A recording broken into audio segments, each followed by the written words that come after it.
ng bayan, maasahan anumang panahon.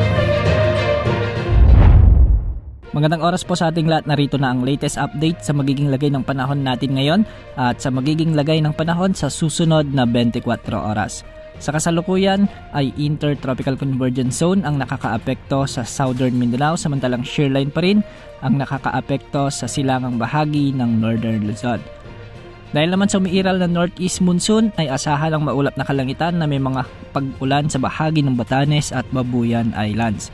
Dahil dito, posible ang banta ng mga biglang pagbaha at pagguho ng lupa, lalo na kung may mga katamtaman at minsan ay malalakas na pag-ulan. Samantala dahil naman sa shearline o yung banggaan na malamig at mainit na hangin ay magiging maulap ang mga kalangitan na may mga kalat-kalat na pag-ulan at isolated thunderstorms sa may mainland Cagayan, sa may Isabela, Apayao at Aurora.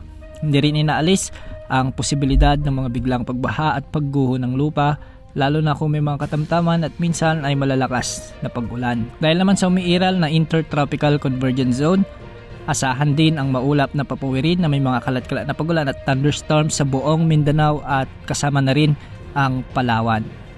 Posible rin ang banta ng flash floods at landslides, lalo na kung may mga moderate hanggang sa kung minsan ay malalakas na pag-ulan. Sa Metro Manila at nalalabing bahagi ng ating kapuluan ay magiging bagyang maulap hanggang sa maulap din ang mga kalangitan na may mga isolated rain showers and thunderstorms. Ito ay dulot naman ng mainit na easterlies. Hindi rin inaalis ang posibilidad ng mga biglang pagbaha at pagguho ng lupa, lalo na kung may mga umiiral na severe thunderstorms. Para naman sa lagay ng mga pag-alon sa ating mga karagatan, sa Northern Luzon ay asahan ng mga pag-alon hanggang 3.1 meters at sa nalalabing baybay ng ating bansa ay posible ang mga pag-alon hanggang 2.5 meters. Sa ngayon ay wala pa rin tayong namomonitor na anumang sama ng panahon gaya ng LPA o bagyo na posibleng pumasok sa ating area of responsibility sa susunod na 3 hanggang 5 araw. Iyan ang update sa lagay ng panahon.